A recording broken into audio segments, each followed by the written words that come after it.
Tonight on Conversations with Kay.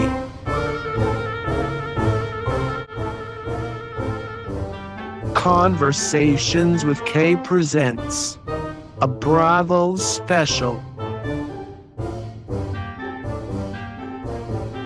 That's my opinion! And when I was performing, my phone fell out of my pocket and somebody handed it to Ariana for safekeeping. Call it woman's intuition, call it light bulb, call it whatever. Literally in that moment, I went, I need to look at this. In his camera roll, I found a screen recording of Raquel and Tom on FaceTime. My stomach dropped. Mention it all. Mention it all, because you know what?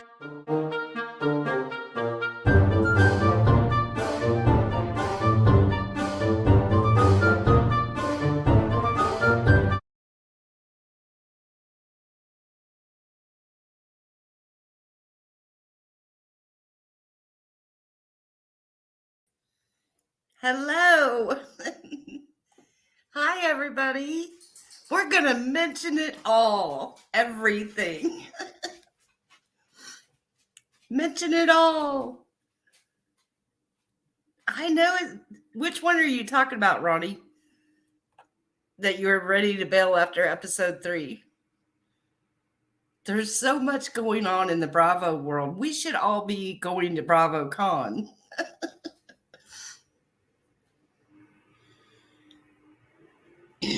Hi, Carly, Grace. Where is everybody? I'm supposed to have a special guest, too. Where is he? Where's Paigey? He's Vanderpump Rules. Yeah. Let's wait and see if we get a few more people until we get into it too much. Because I wanted Paigey here to talk about Vanderpump Rules. And Irish, where's Irish?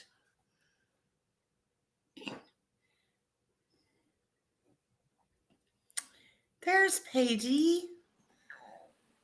Paigey, how you doing? Can you hear me? Did you turn your mic on? Make sure you don't have YouTube up. If you have YouTube up, it won't work. Oh my gosh, Ronnie, you're going to BravoCon? I'm so jealous. I want to go so bad. Paigey, you can type in the room if you need help and tell me what you need help with, Lovey.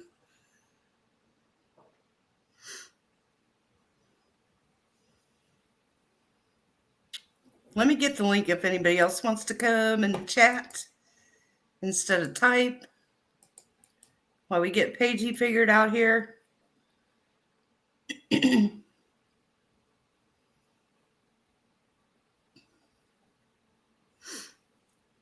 I wonder if Paigey can hear me. Paigey, can you hear me?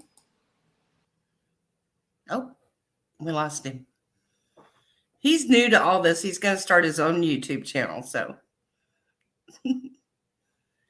hang on.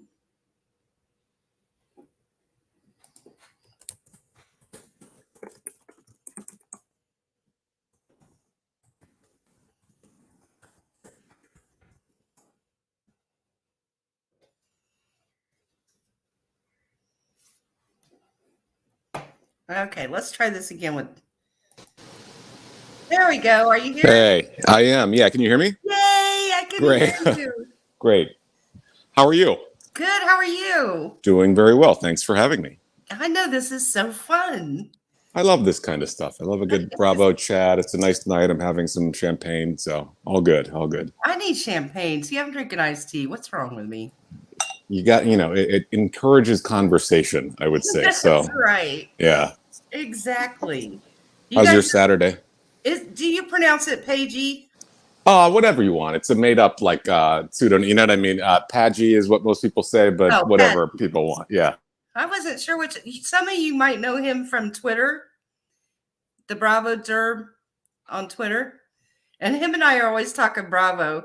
And I think it's so funny because he likes ones I don't like and vice versa. So that's always fun.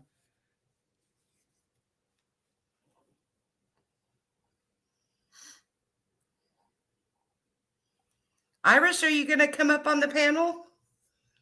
You always have a lot to say about Vanderpump Rules. Where is everybody tonight? This is crazy.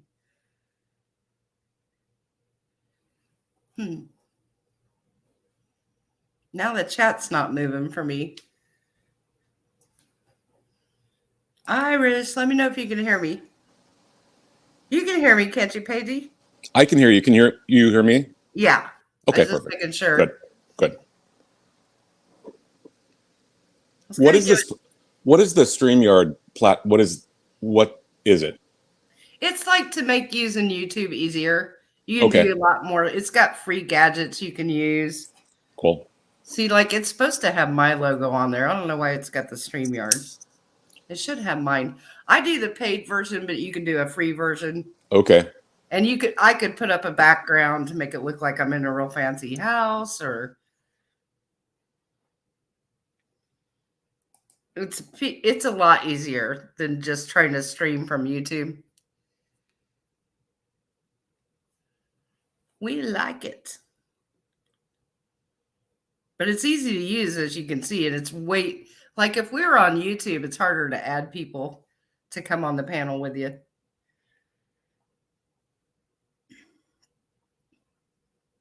What do you guys want to talk about first? Vanderpump Rules?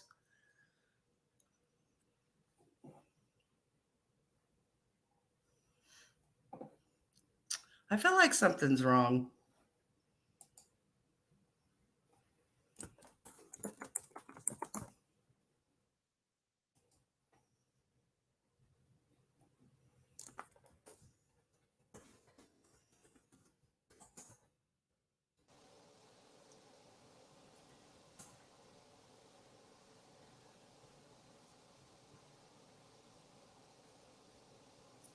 Okay, thank you, Debbie. Iris wasn't answering, so I thought, well, maybe it's not even working. Okay, so here's my thoughts on Vanderpump Rules. You guys let me know what you think. Iris already knows this, but I feel like they've been having an affair way longer, like back into season 9. I have always said, if you watch the reunion on season 9 where Raquel gives James his ring back, she was already with Sandoval at that point. And I think Sandoval was the one that made her give the ring back on the reunion to humiliate James because he hates James. I think they were all already together back then. I think it's hard to put any stock in what two people who clearly have very minimal ethics behind them, their timelines have already changed after. I don't think that was the most dramatic of reveals at the end of the reunion, but it's hard to know exactly whether anything that they're saying is true. And I could see it being much. I agree with you. I think I could see it being much of a longer term thing than even we know after that reveal. Exactly. Yeah, Roddy's saying, I'm not sure I buy Mexico. Yeah, I don't buy it either. Because even back season 9, when that happened on the reunion, I kept going, that was so weird, that whole giving the ring back. It was so awkward. It was so weird. It made no sense. Don't you think Raquel is just weird in general? Oh, yeah, for sure. Like the way she moves her mouth when she speaks, and her head movements and her gesticulations are childlike in a way. You know what I mean? Like, I think there's a lot, some things off about her. I hesitate to call her, like, I see some sociopathic trends, but, I'm not making diagnoses on strangers on reality television programs, but there's something very off about her. I agree. And see, I dared to say that, in my opinion, she is on the spectrum. And I got jumped on by some people on Twitter, of course, because, I'm not Twitter a doctor. is such a healthy place to exist, right? I know. I'm not a doctor. I'm not diagnosing her. I'm just saying she could be on the spectrum. A lot of people have said that. And because I posted something about how I think she's a sociopath. I do think she has strong features of sociopathy. Oh, yeah, I do too. but like other people responded to that by saying like, no, I think she's on the spectrum like you did. And I can see that as well. And what I would say is that like I had a boss who was both, and I didn't realize that Venn diagram of neurodivergence and antisocial personality disorder or sociopathy exists, but it does exist. And so people can be both. Yeah, that's what I was going to say. Both things can be true. Yep. Having raised somebody that was high functioning on the spectrum, there was a lot of similar, like she would the one I raised, she would laugh inappropriate. Like when somebody got hurt, she would laugh. Sure. She would never have the appropriate emotion for what was going on. And I see that in spades in Raquel, you know, like even in that last part of the interview where she's finally fessing up to some stuff and her words are saying I'm upset, but her face is smiling. That's a great point. And like just clinically, I think I'm not a psychiatrist, but you know, we did psych rotations in med school and we have to pass exams for psych. So like, you're exactly right that I think a lot of people, both who have autism spectrum disorders or who have personality disorders like antisocial or sociopathy, they learn how to mimic behaviors that they think other people, and so that's where the disconnect between what your face looks like and what you're saying, that matters, and your whole habitus, you know. Exactly. Somebody else said maybe she has disattachment because I'm not sure I got the whole story straight, but like her sister had her and then she was raised by her grandmother. Is that what it was? I don't know if they're even related to her. Does anybody know the whole story? But her sister had her, right? I know that part. I'd stopped watching Vanderpump Rules after like season 2, to be honest, until the scandal. And then I was on a flight and it was one of the options and it got very good again. Because like what I didn't love was that we are watching, like, I felt like they were not interesting people enough at the beginning to be worth watching because they were still like making the mistakes everyone makes in their 20s and growing up and having life experience that makes them interesting. I think now they're interesting, and it's this mix of you know, younger, you know, late 20s like Raquel, and then almost Kristen Doty's not on the show anymore, but she's over 40, and that's why I think like it's compelling again because they've lived through stuff now. So I'm glad that I started watching Vanderpump Rules again, and I think it's an interesting sociologic kind of study. It is for sure. I felt really sure this was the last season, and I swear in that ending before they did the stuff that they taped after the Scandoval broke, it was going to be the last season. That part where Lisa Vanderpump and Peter are talking, that was almost like an ending to the show, right? I think Lisa has graduated from the show, if that makes sense. And like, I'm not a huge Lisa fan, but I understand why people like her and she's very charismatic. But I think she felt so out of place in this reunion because she kept interjecting randomly when it was like as almost like a parent. But when you're dealing with people in their late 20s to late 30s, they're adults, and so you can't police people's reactions to things like she did with Lala, who's a mess of her own. But you know, I think it's an interesting shift in dynamic. Yeah, it's almost like during the reunion, Lisa's not even a part of the show, but she tries to be. Like she chimes in when it's not necessarily natural. It was kind of shocking to see how disrespectful they talked to her. Oh yeah. It's the way that she talks to them. She still put them where they are. Absolutely. Without her, they would have never been there. I saw on TikTok, or so, to your original point about like whether this was meant to be the end of the show, someone pointed out, I think it was on TikTok, how in the opening credits, this is the first time that like when they placed people together for the whole Vanderpump Rules song, like they didn't pair people with their partners that they were with at that point of entry on the show. I think a lot of people point that out. And so that makes me think that production was aware that this would be a blockbuster storyline very early. Yeah, you have to wonder how much of it's produced because, like, the whole scene with Lisa and her husband when he says, "Did you know Sandoval had Raquel over in the hot tub?" That whole thing was so staged. Most of reality TV is, I think, like prompted real discuss. You know what I mean? Like they Yeah. give them cues, Yeah. but I do think sometimes they go a little bit too obvious with That one the was way. Yeah, Ken is not an actor. Ken don't even because that he's was not. that whole scene was so awkward. Yeah, I agree with you.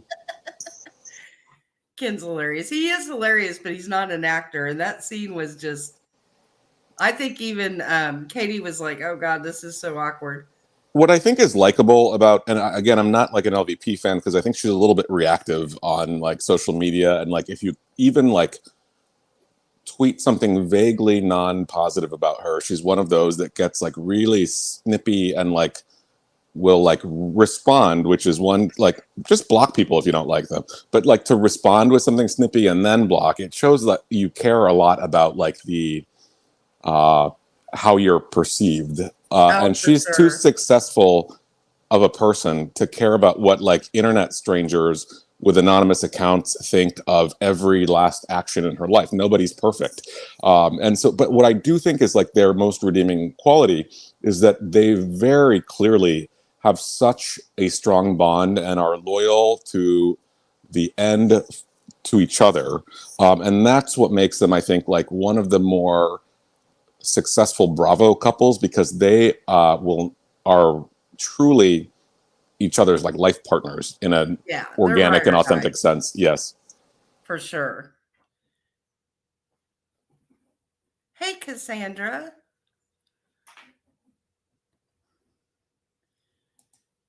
No one pays her bills but her. She really shouldn't care. It is weird because, you know, she kind of got into it with me once and my friends were laughing. I'm trying to remember what it was about.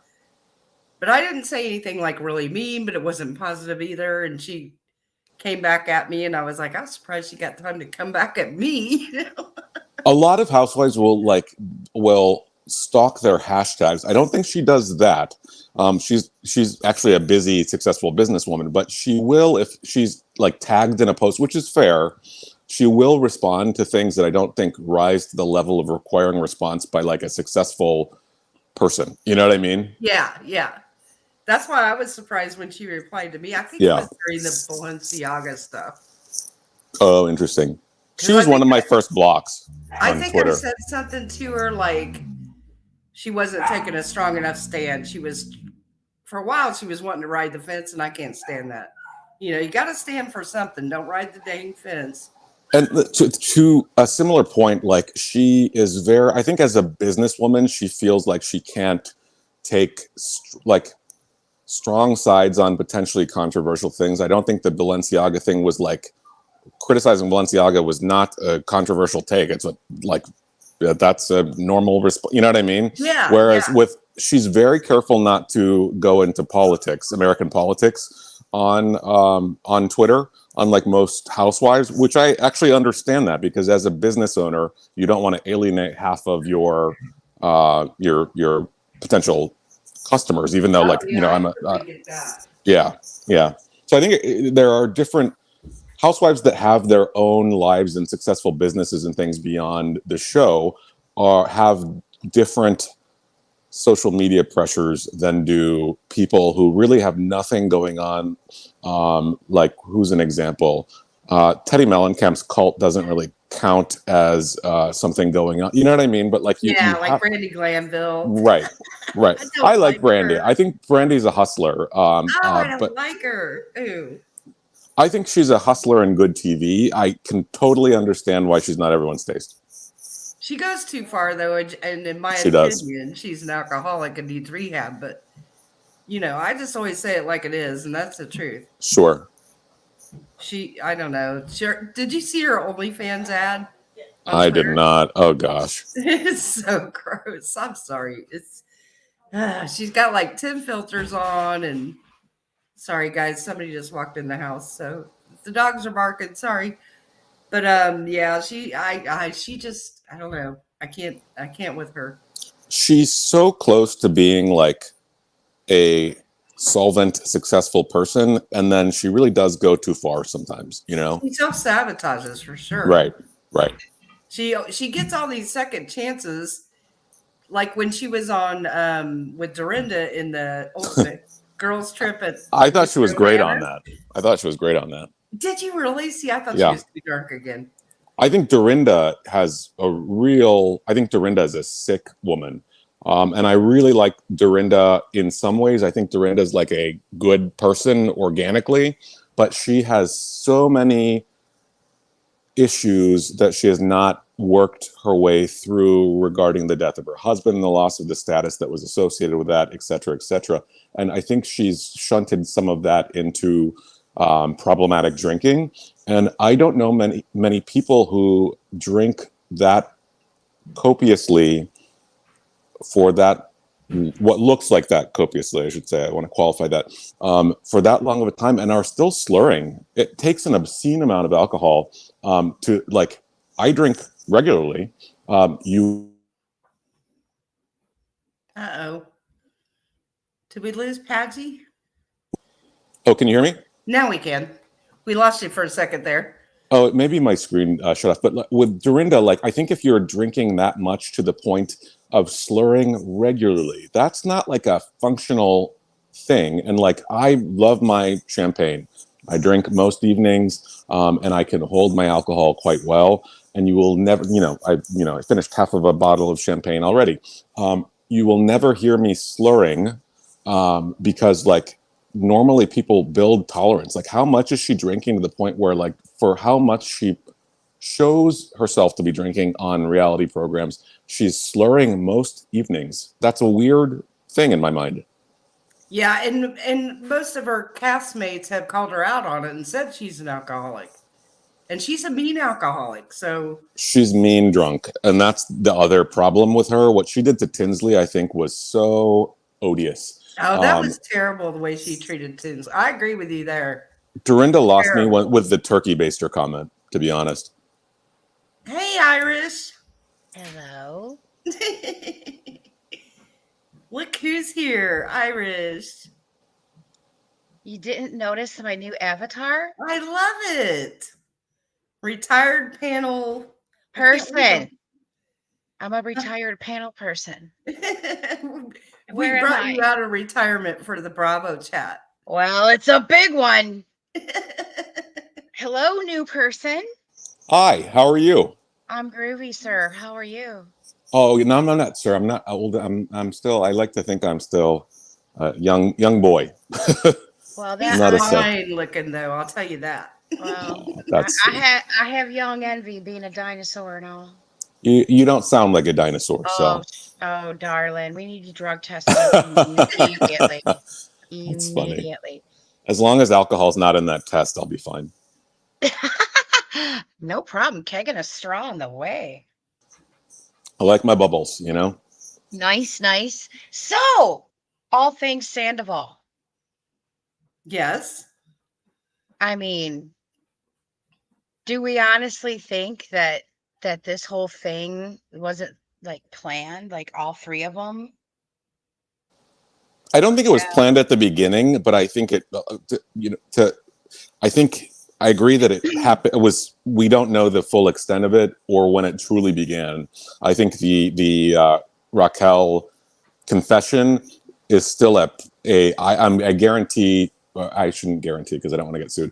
I strongly suspect that that was Tom Sandoval consented to her saying that, and I think that was still a rehearsed confession. I agree with you, and also there was they were getting followed to the airport after he was taking her to the airport, so they're fine. Are they still together? Because there was that. I won't call it but he was alleged to be with someone else recently. I don't know. They're already not together. I'm not buying it. I mean, if anybody's keeping her from anybody, it's probably her family protecting her.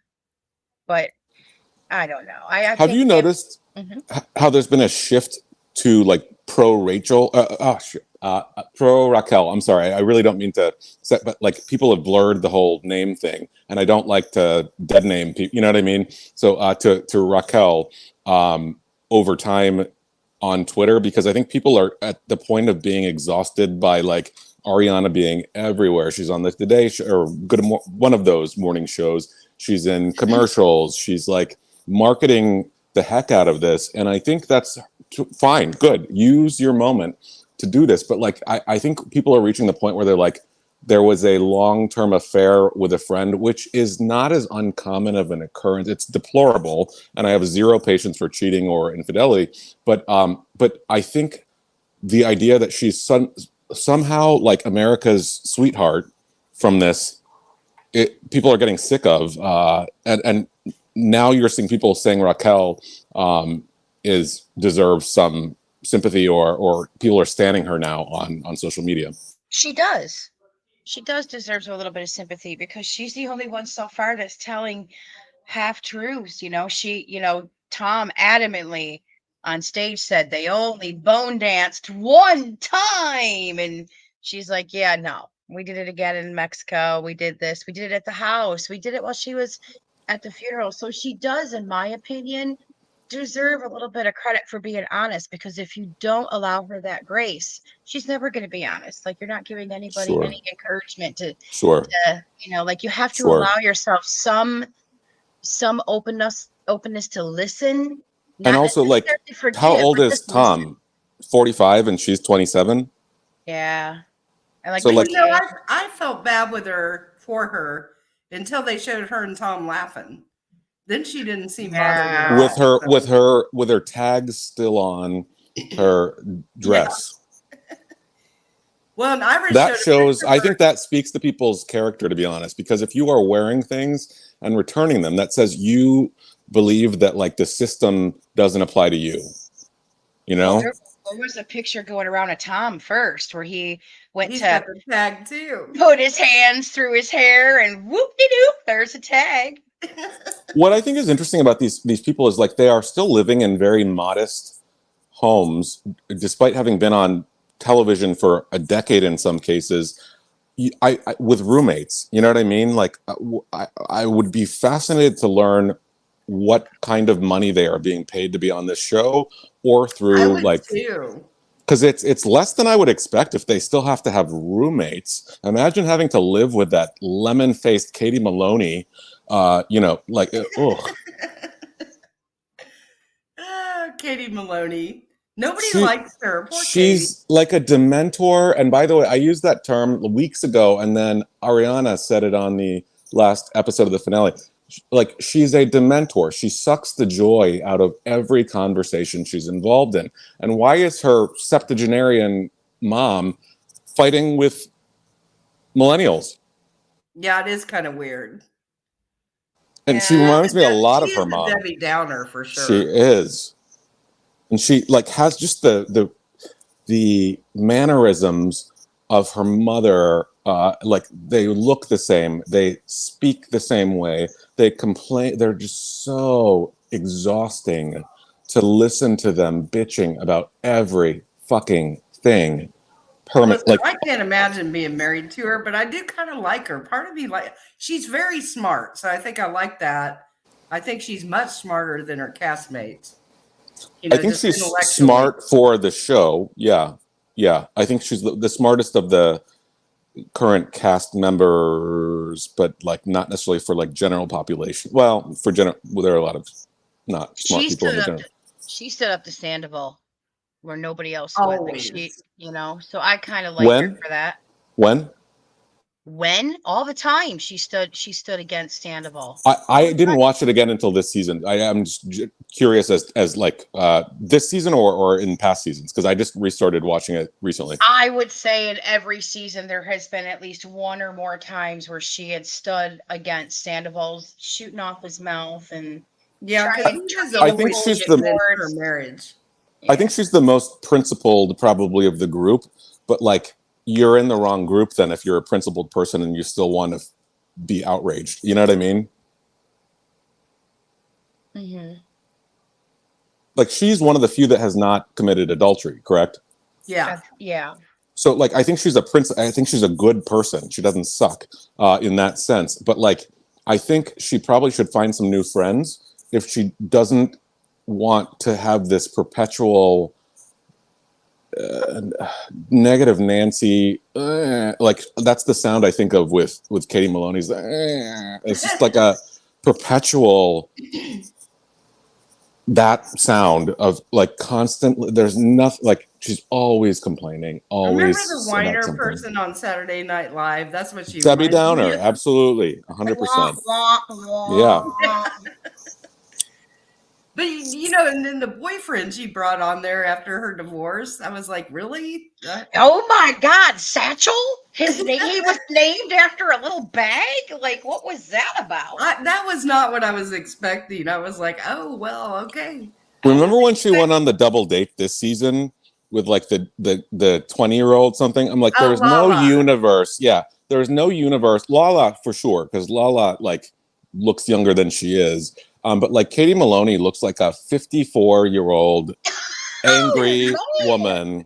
She's pretty. She's pretty. She's pretty. But she just has that complainy, like that Debbie Downer look, which ages people decades. I'm not saying she physically looks like she's 54, but like her whole vibe is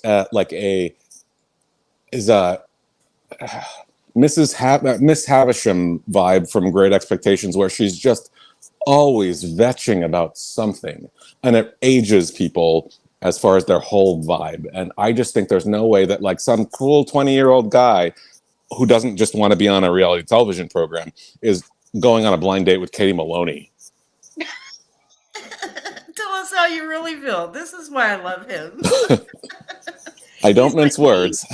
We just say it. Hey, I think it's the best way to be. Why not, right? But it gets me in trouble. It gets me in a lot of trouble. Yes, I've experienced. Trouble. Shit. Yep. I've had entire communities count me down for what I say. What are you talking about? Oh, Kay does understand. That's right. I had a hashtag created about me, and I was doxxed, illegally doxxed by people like 2.5 years ago. If you go to the hashtag Paggy is over party, people went through literally 10 years, a decade of my tweets, where there were a handful of ones where I was like body shaming Housewives. So like I said that because of that Garcelle in the Beverly Hills first season photo shoot was wearing a very unflattering neon green pantsuit that made her look rectangular, and I said she looks like a refrigerator. And I didn't mean that Garcelle is beautiful, and so people completely perverted what I was saying with that. They also thought like I was white and faking being a physician. So they went through 10 years of tweets, handpicked maybe 10 that were actual real tweets where I was doing body shaming, or it was before when I was still learning about like, for example, like trans issues and that kind of stuff. And I said in one tweet, like, I don't like that I have to change my grammar, like he, she versus like they, because it's a grammatical shift from like how you learn it classically. It wasn't hateful, but these people will create these narratives. People on social media, particularly surrounding like Bravo and Housewives, get very. It's weird if you're stalking. The New Jersey group is the worst because they're the worst. Said to me, they were like, "Oh my God, you're going to talk about New Jersey? They'll all come after you." They will, and they are vicious, and they've attacked someone else on Twitter. They're going through her financial history because they don't like that she has exposed things that Louis has done. Yeah, people are vicious, but I think at the end of the day, like the truth always comes out about people, and I think like those that think that they are on these shows think that they have a role in protecting people that they view as like their friends or family who are housewives. That's a weird thing. You've got to evaluate your life if that's the point that you're at, because like the New Jersey crowd in particular is a sick group of people. I think New Jersey itself, I think the housewives are sick. I think they all, even Jennifer Aiden, I have issues with. I like Jennifer Aiden. I like her on Twitter. She is, and she needs to calm down. And like but I like her. I think she's a good, decent person and a great mom. And so I like Jennifer, and she's also got great wit. The one thing I'll respect in like a housewife is if their ability to clap back like in the moment, that's not a planned attack, is sharp. And hers is one of the best on any franchise. Yeah, she is good at that, but she goes low, especially like yesterday on Twitter. Somebody said something to her about, which has been said over and over, that she brags about having money. And so Jennifer Aiden says to this person, "Sorry, you're poor." It's just, does she have money? Because I tagged her, said that her, that necklace that Sinella was always wearing in her confessionals on Beverly Hills, the Panther one. So she put on, and I recognized it immediately because I actually have the real one, a knockoff. She gets like intellectually property designed pieces. Like she had it made to look like that. So it was real gold and real white gold and that kind of thing, but it was not actually the Cartier Panther necklace. Wow. And I called her out on it, and she didn't say anything to me, because it's true. What I'm saying, like, I don't post things without qualification that I'm not confident in the background of it. So I'll send you that when we're done here. But like, she can call people poor. That's not a compliment. Like, your income status is not that is not an insult, right? Right. And if people that actually have real money, that is not electronic, that is not buried potentially in credit card debt, or I don't know if she has debt, so I'm not saying that, but people who are actually wealthy don't comment on other people's financial valuations, and they also don't get knockoff versions of $23,000 necklaces made by their relative who has a local jewelry store. That's what I was just going to say, because her brother does jewelry. Correct. And that's who people were, after I posted it, like, why do you care? Her brother probably made it, and it's better material. It's intellectual property. If you are stealing a design that someone created, that is tacky. I'm telling you, I go off about that stuff because I've had a lot of my stuff stolen. And it's just like, if you can, there are many, so my big thing with Jersey, they all wear fake shit. I'm sorry, I don't mean to swear. They're the fakest of all the franchises. Yes. Teresa's Cartier is fake. The Louis Cartier don't project false wealth onto your, are they stepchildren? What is the term for what Louis is to the kids? Stepchildren? Yeah, stepfather. Where they are embarrassed because you've gotten them bad dupes. We gave them the fake bracelets. It's 100% those are fake. They continue to double down on it. They posted it to those poor girls. They posted it to social media and are embarrassed that they were given fake Christmas gifts. I felt That's weird. bad for those girls. That's weird. And Messy Fessy, Jen Fessler, blocked me because on Instagram because I called her out on wearing a fake pave diamond, it's the nail bracelet from Cartier, and I said that's fake. And she blocked me because I'm like, Jen Fessler, and I didn't mean this in a negative sense. Look at her home. That bracelet itself is, I think, at least like $50,000. This is a woman who's redone her entire body, who's gotten veneers, who's gotten like multiple surgical procedures that themselves will total well over a lot of money, I'll put it that way, who lives in a modest home, which is fine. I'm not judging that. I think on New Jersey, the idea that they have to wear what people think looks expensive and they're doing fakes is gross. And it says that you don't actually have taste or style because you don't need to spend a lot of money to look good. There are beautiful bespoke pieces that you can get from your local jeweler. You can support local businesses that look stunning and are phenomenal.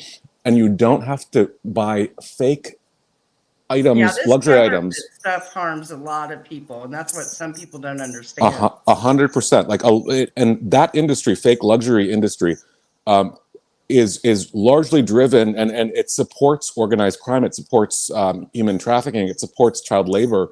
It's a very, people don't realize what you want to have, something that looks like you have money that you don't have. That's at someone else's work. Their work, non-consensual. Exactly. Like people think it is. Yep. And like it happens on like Dorit, I suspect wears many I'm putting this in air quotes, many fakes. But like it's endemic on New Jersey, you know? Yeah, it's horrible. And they don't even get good fakes on New Jersey. They get like very obvious ones. Like the tail on the Justin Clou bracelet that Messy Fessy was wearing was much obviously longer than it would be on a real one. And if you're gonna go on a reality television program wearing fake luxury brand items and then not cop to it when you're called out on it, I mean, do better research, you know? Listen, I think this is the last year for New Jersey. I think they're done. Same. I hope so. Because it's too toxic, and the fandom has gotten too toxic. Boring. It's the same thing over and over. Every Teresa- year it's the same Teresa fighting story. with her family. Teresa fighting with Joe. Teresa fighting with Melissa. See, that's why I Or- couldn't believe they brought on a new girl, and her storyline is she's fighting with her brother. I'm like, really? Because we've seen that for years. Well, getting back to the clothes, like it was really frustrating this last season of Real Housewives and maybe the one before, but more so the last one. It was product placement central. Down to the tequila, down to everybody wearing Fenty and Balenciaga. on Beverly Hills. Yes. What I think is Horrific. interesting is Beverly Hills has this combination of there are 3 of them on the last season that would never in their lives ever wear a fake brand. So Sutton certainly would never. Kyle, I don't believe would ever, and then Diana Jenkins would never wear fake anything. But the other half of the show are the new money. Like Diana's new money too, but that's why she wears like Gucci tracksuits that look like straight out of 1987. I love her. I love her. So do I love her. I love her. And I think people are now starting to see she was a phenomenal housewife because she's weird.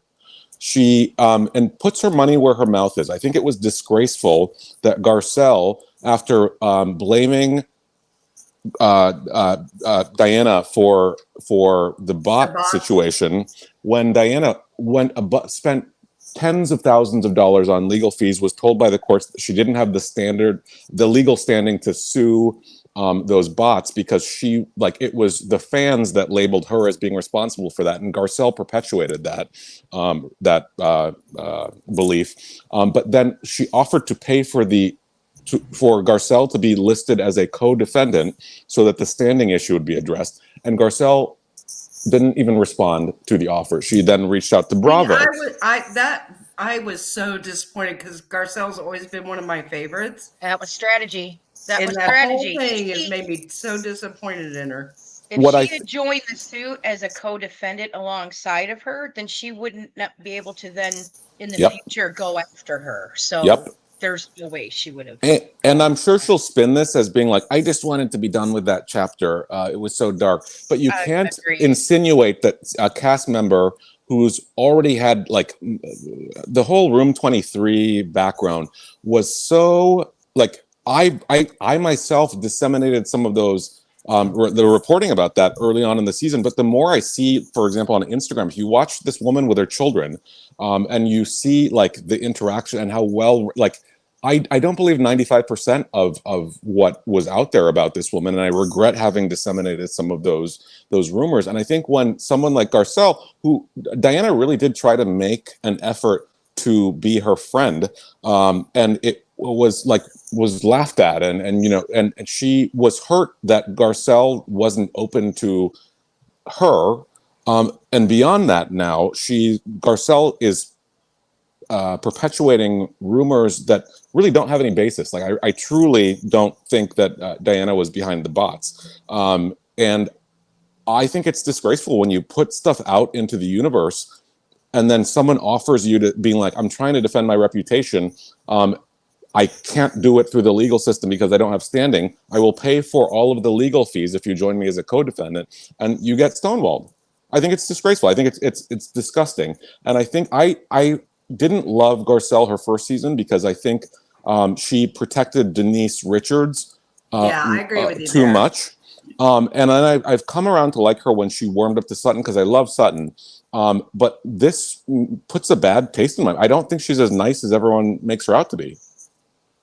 Yeah, I used to just adore Garcelle, but this thing is really because she also said on her Twitter that she would absolutely let everybody know what she found out. Remember? Right. They're trying and to. she even said, Yeah. like, she even gave like a date. She was like, tomorrow I'm going to tell everybody. And I Right. was waiting all day and I was going, okay, Right. okay. And then it was crickets and now she won't talk about it. And it's expensive to sue. Like, I have a pending lawsuit where I'm going after the people, like the anonymous accounts that initially doxed me. It's taken 2 years. It's a long process. It's expensive. There have been bumps in the road because like the legal system and Twitter try to obfuscate like efforts to identify anonymous accounts throughout the way.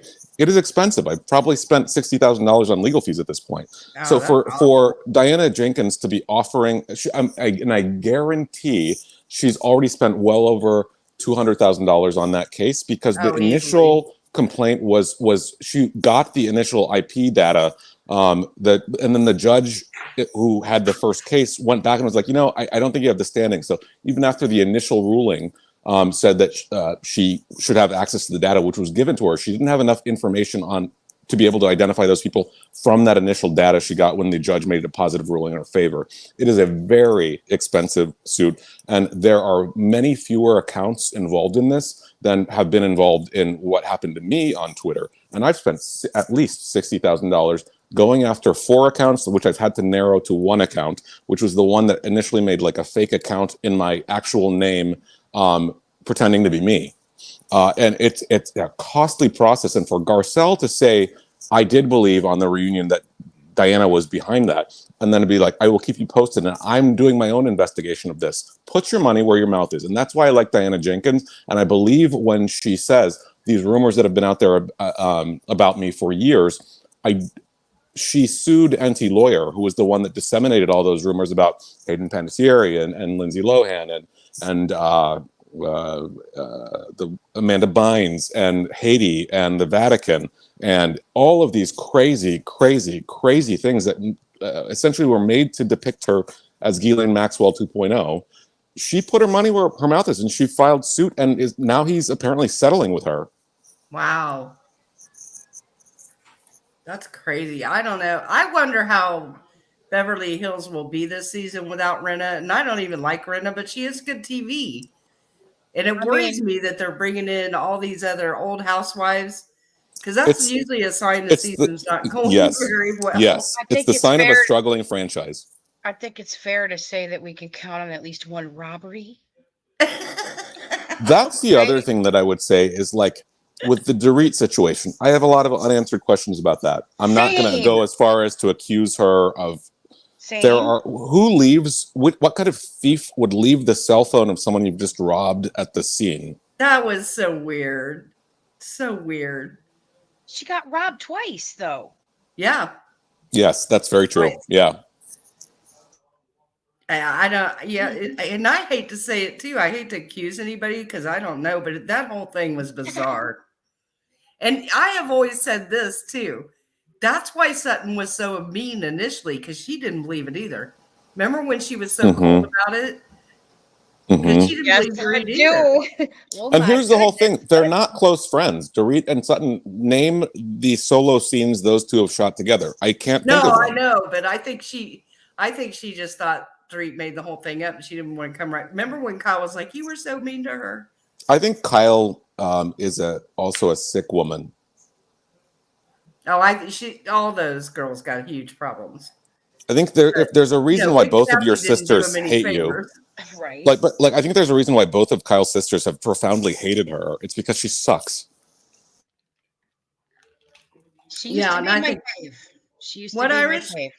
I said she used to be my favorite. Kyle, back in the beginning, used to be one of my favorites. She was fun. She was funny. She seemed to be outgoing and trying to bring everybody together for, whatever. And then all of a sudden, she wanted the queen's crown and went after Lisa. When Kim Richards dragged her in that limo, when she said, "Look at you, fake," she said everything about her sister. And she said specifically that she's fake. Yeah. Well, because that was also her tagline, too. In a town full of whatever, I can spot. She has consistently the worst taglines of any housewife of any franchise, other than maybe Emily Simpson. on OC. Speaking of OC, what do you guys think of the new season with Tamra back? God, I'm still trying to struggle to get through it on my own. Yeah, it wasn't very good, but Ugh. I don't think they should have Tamra. ever gotten rid of Tamra. I think she's a sociopath. I really do. Yeah, she's for sure is, but she is. I don't like housewives that are 15. curated, where she is trying to drive the drama through manufactured nonsense. And I think with Tamra, like what happened this week, I didn't tag her in any tweets. I just said, ugh, I'm already disgusted 15 seconds into watching this season. And then I also tweeted how like she looked like she looked ridiculous on in her little tacky jumpsuit walking in to watch What Happens Live, and that like she was carrying a Neverfull, which I think is a semi-tacky bag. So I tweeted about her maybe 3 times that night. They weren't cruel, like, you know what I mean? They were just my opinions. Yeah. And I didn't tag her. If you are stalking the RHOC hashtag to like block people who post negative comments about you, you're probably not interesting enough organically to be a highly compensated reality show. Correct. She's got a lot of time on her hands, eh? Like that's, I think, the sign of a housewife that like is going to lead to the destruction of a series. Like Tiffany Moon did that on Dallas, and like look what happened. She tried to take over the show, in my opinion, and like it was canceled. I missed that one too. Dallas? I don't think Dallas was ever very good. Oh man, who's that crazy one that always wanted to stab people? Leanne Locken. Hell yeah! Now there's Love me some Leanne, some crazy Leanne girl. I think Leanne Locken is a lot less of a psychopath than Tiffany Moon. Well, yeah, Tiffany Moon is Taco Tiffany. Hashtag Taco Tiffany on Twitter. Hashtag Taco Tiffany. If you guys haven't seen his Twitter, you have to see it. Is she the one that dressed like a Barbie doll? No, that's Cameron. Who I think Tiffany Moon really was like. If you look at Cameron Westcott, she said some problematic things on the show, but I actually think she's like a decent person. And Tiffany Moon like tried to have her canceled as a racist person. She may have had some racial ignorance. Which one was Tiffany? The physician, the anesthesiologist.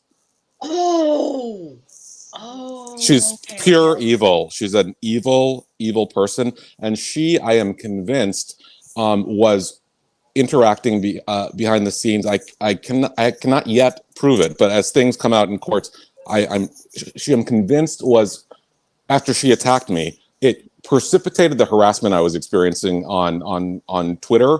It perpetuated, I should say, and before I was doxxed. Yeah, I think she's an evil person, and now she's out there as a physician promoting Taco Bell, promoting Hydroxycut, promoting like blouses from anything and everything, like tile cleaners. She's promoting like there's medical ethics don't just stop the moment you leave the hospital. She's out there doing performative TikToks where she's talking about like drinking 5 margaritas and doing various sexual acts. Like she's a bad person. Her hospital puts up with it. I can't. I'm shocked because like I would have been fired. Like it wouldn't have taken that if I were promoting Burger King on my personal, like that's contrary to the goals of a healthcare provider, you know? For sure. Yeah. And she works at a very well-known university hospital. It's a great health system. It's a great, and she's and I'm objective. I'm not like, am I a hater? Probably, but like I'm a fair hater, and like I'm fair. I'm always fair. She is a very smart person as far as like IQ and like accomplishments. She went to good schools. She went to great residency programs. And by all accounts, she's a very competent anesthesiologist. I think she's a horrible, horrible person. The way that the lawsuits involving her in-laws were squashed, and these were lawsuits. She's going around on a perpetual victimhood, which I think is a continued consistent trend of sociopathy, and that's not my belief. That's in books about sociopathy by very smart people, where she is saying like, oh, this person's racist, her own father-in-law, whose store she continues to promote on her feeds, was accused not just of sexual assault of female employees by multiple of them in the courts. He was accused of racist employment discrimination, where he said black people can't be trusted, where he said that he apparently allegedly referred to white employees as stupid white bleep. That lawsuit disappeared. Yep. That lawsuit disappeared very shortly after it was disseminated on Twitter. And Taco Tiffany has never once commented on any of that. And if you want to be the voice of racial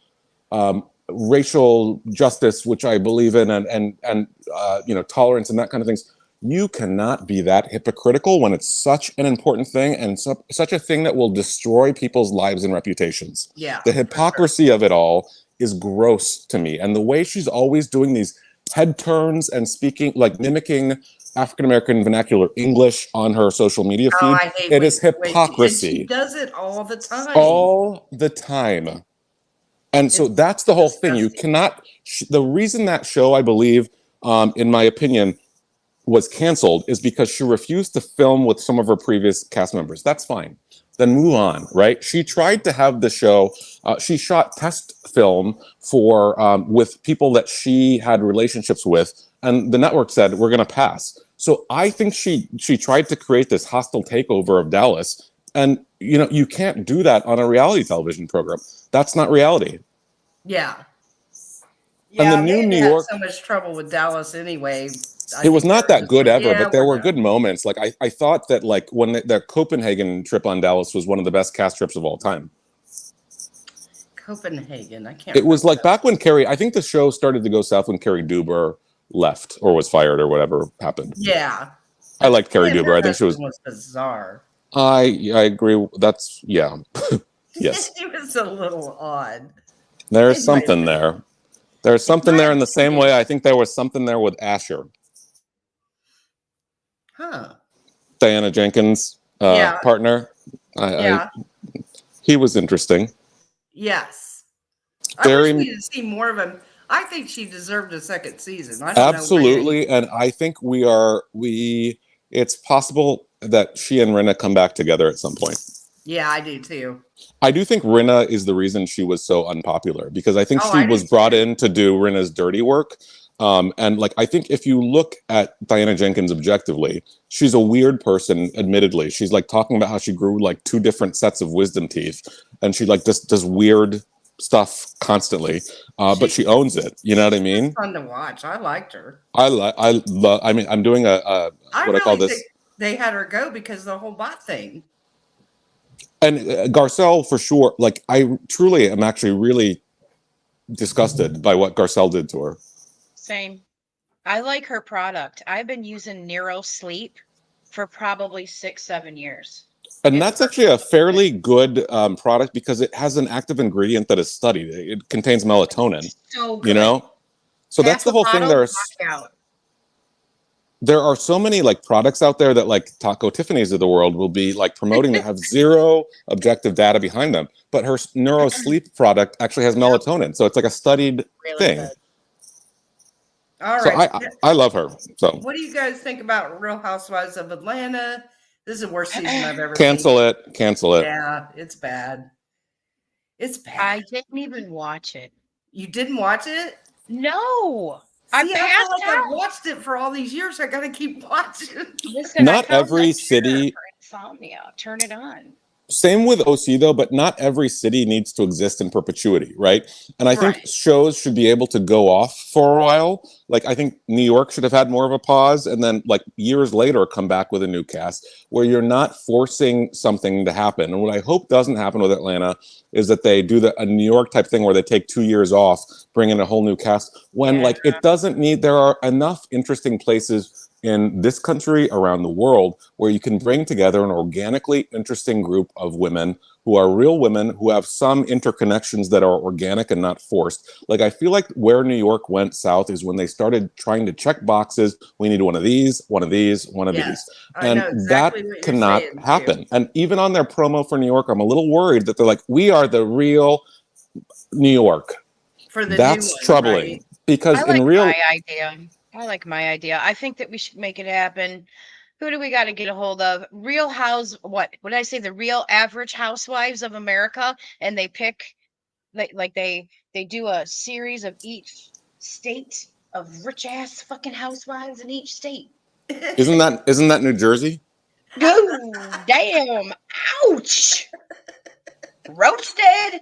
Roasted. Roasted. I like to quote Diana Jenkins. My famous line on Twitter is, she went on the show being like, "I'm allergic to stores. I'm allergic to the state of New Jersey and its housewives."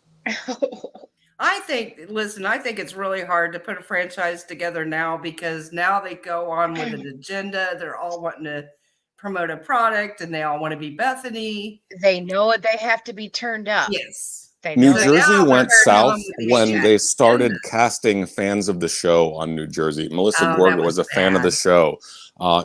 Margaret Joseph, fan of the show. Jen Aiden, fan of the show, who had filmed a pilot of a scene for some other reality show.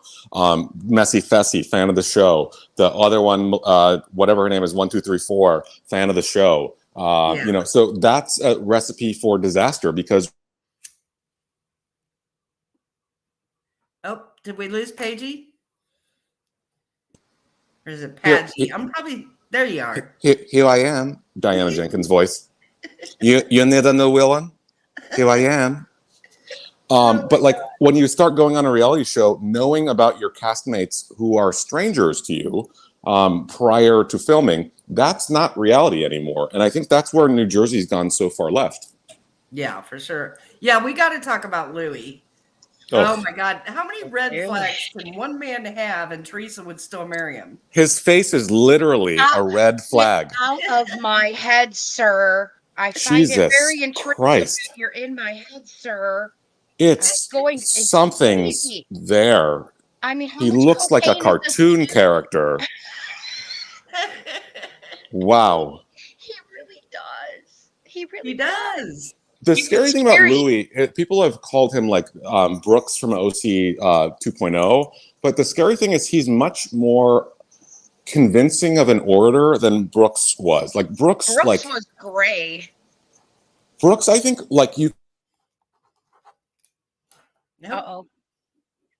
Oh dear. Irish, what did you do to him? Listen, I have the power. It was Louis. Just kidding. Sorry. It was Bo Dietl. Is that his name? Who is Bo Dietl, and why do I know Bo Dietl? That's the most New Jersey name of anything that I've ever seen. Like, these people are awful people. I think they are just. Sued, isn't he? I'm allergic to them. Didn't something come out recently that Bo Dietl's getting sued because he leaked some information to something or? Andy Cohen said that Bo Dietl contacted him to say that Louis was lying. Oh, big surprise. Louis lying. Shocking. If his lips are moving, he's lying. If your face is the color magenta, go away, you know?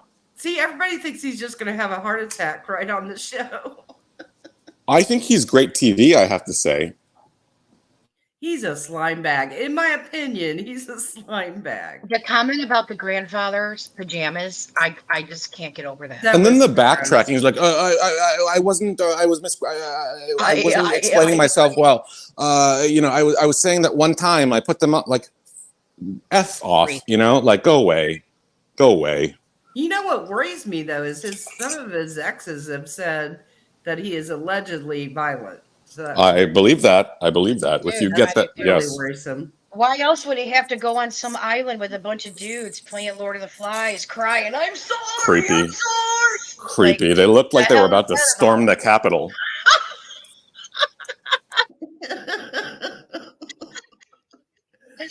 Truly, and I wouldn't be shocked if some of those people were, you know? Well, you know, the story is that he found out where Teresa would be and bumped into her on purpose because he wanted to be with her. And then I think the Alexia Real Housewives of Miami rumor that was his other option is fascinating. Yeah, because they're so much alike. Well, they're both like not that bright. Alexia is aesthetically, I think, much more compelling. But like they both are obviously willing to be surrounded by bad men. Yeah. Like, look at their past husbands. Bad decisions. Bad Right? I mean, decision-making so skills. I right think there. Louis actually pretty smart. Who is? Louis. I think he's smart. Louis. He could be, but you know, did you guys see him on Watch What Happens Live when he tries to explain what he does for a living? I'm Oh, that's funny. I'm red green colorblind, so I couldn't see him. Did you just see a big blur?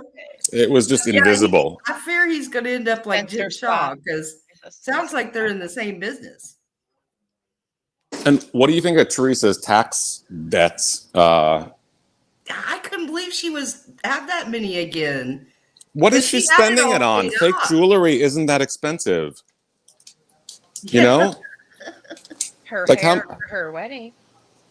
Oh, I mean, That that's hair just was horrible. that ruined an ecosystem. Did you hear? It was some outrageous price she paid for that hair. Was it paid in all cash under the table so that it could be written as a tax write-off? She's the ozone killer. I just think New Jersey is so disgusting. I watch it because I have nothing better to do, but I have a difficult time watching it because they're generally all not great people that I would never even want to like cross in a store. I think they're just all gross. I like Disgusting Dolores' people. new man. I like Dolores' new Yeah, man. but then you find out he's married. I'm like, what is I think wrong they're with all you? gross. I think they're all gross. I think this. No comment. Dolores deserves so much better. It was really difficult watching her sit on the reunion and, say, yeah, he's married. It's like, honey, you deserve so much better. Why do you put yourself last? You're talking about Paul. I was talking about Dolores. I hate What to do we say think of the this. newbies? Which newbie is your favorite? Is it something with Italian women that they put up with this? I don't get it. I don't think it's Italian. I've been to Italy. They're classy people over there. Whatever happens when like you go through the time portal to New Jersey, something happens where you like turn into like some sort of like weird Godfather type like, oh, this is how I talk. I'm Margaret Joseph. It's horrible. And Margaret Joseph, by the way, is the worst person in the universe. I just mean these women that seem to put up with these men treating them like this. I don't get it. And like the Dolores aesthetic, with this guy that's not even divorced. right? And who is not attractive is the other Oh, thing. No, I don't think he is either. At all. Like, he must have been really, really nice. You know what I mean? Yeah, oof, it's something. I mean, he treats her better than the doctor did, but that's a low bar. But the doctor had better house and like interior design style. Yeah, for sure. You know what I mean? I liked his house. We know that's important to you. That is true. Yeah. I'm so sick of seeing boucle everywhere. Boucle, what's that? What means boucle? Boucle everywhere. Look up What- boucle. Clay furniture. Every fucking house that you see, they have boucle something. A chair, a couch. What does that mean though? Because I can't look it up because I'm on this thing, so I can't go to like. If I have to describe it, like the inside of a really nice sheep wool's coat, the sheep wool inside. That's kind of what boucle reminds me of. Oh, interesting. And like I also everybody think has it. the fact that I could. Sorry, my thing keeps shutting. I could tell I would not be a New Jersey fan. The moment I saw Teresa's house, the first house, which is the most asymmetric thing I've seen since Shannon Doherty's eyes on 90210. You know what I mean? Yeah. Listen, I had to show Irish Melissa's new house. I think those two are so similar in some ways that that's why they hate each other. It is. They are two sides of one coin. I mean, Yep. Remember Irish when I showed you the inside of her new house? Oh my God.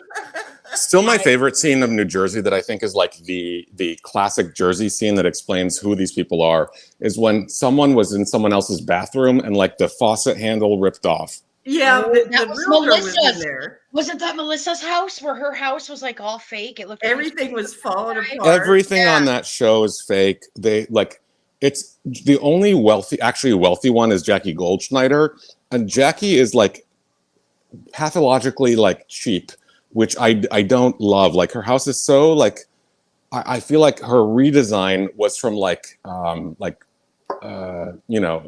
that one site that everyone goes to, Wayfair, you know what I mean? Yeah. And she's the only one that can actually afford nice things.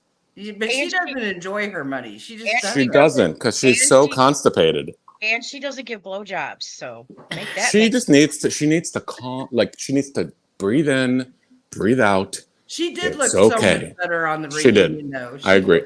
And I think she's beautiful. I think she's beautiful. I think it's weird. She's another one that I would say it's weird when fans of the show get on the show. Yeah. I don't want to see a housewife who has photos of her shooting a fan like paid for photo with another housewife. Yeah, with Teresa. She's got pictures of her going to Teresa's book sightings. Yeah. What is wrong with Bravo? Why do they I don't A get lot why they're doing that.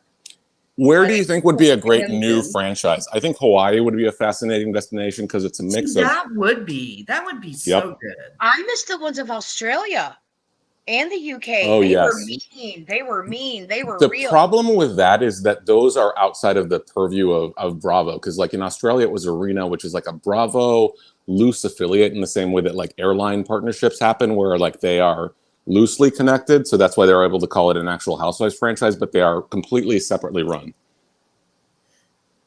Oh, that's a good idea. Becky mentioned Vegas, and I really think that's where LVP's been heading for the past few years is Vegas. I'm wondering if that's going to be a thing. There have been the rumors to that effect.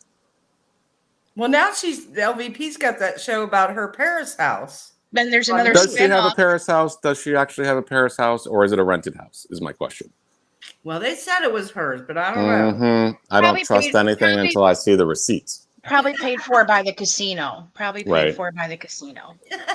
No, seriously. No, that's what they do. When what do you think of her design style? I think it is so like. I love it. Oh no.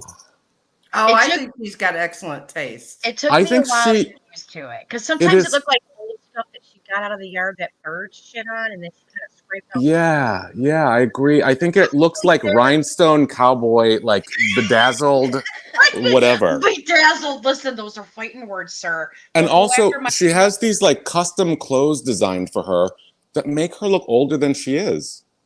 Yeah, I agree. I think she's a beautiful woman, but like she is wearing out of date clothing. I think her house is it's too costume jewelry-ish, if that makes sense. I'm just in love with the lamps. Those cool fucking Renaissance looking.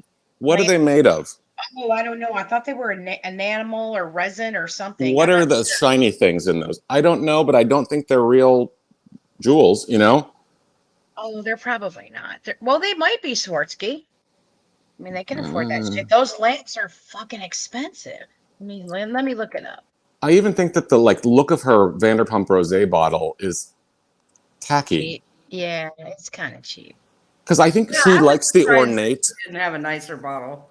I think she likes the ornate, like old world style. You know what I mean? It's a more Versailles type look she's going for. It's elegant castle look. Yes, yeah, I agree with that. I just think it's not. Her businesses are successful, so she can do whatever she wants. What do I know? I can barely take care of myself. But it's just I find for such a smart, elegant woman that her design style and her fashion sense are very outdated and very New Jersey, I have to say. Okay, now I got to ask: is anybody watching Dancing Queens? Anybody? No. Am I the only one watching it? Yes, you're literally the only one. To quote Diana Jenkins, yes. So you are watching it? Oh no! Are you the only one? Oh, I am the only one. I am the only one. Yes, you are. Yes, 100%. Why can't drop the ball now? Because I've seen every show. The network thanks you. The network thanks you. It's not as bad as I thought it was going to be. So there's that. I don't know if you can see the private chat, but I put in the private chat, I copy and pasted what one of their lampshades is, the favorite one that I like. It's $2,239. Prized crystal latticed under a metal cupola. Coupling the elegance of history, blah, blah, blah, blah, blah. I just think they're too ornate for 2023. You know what I mean? I mean, yeah, I'm sure the markup is like a kabillion%. And I just think they look inelegant when there's so much like costume jewelry out there and so much like Wayfair or like Shein or whatever. How do you pronounce that? Shein?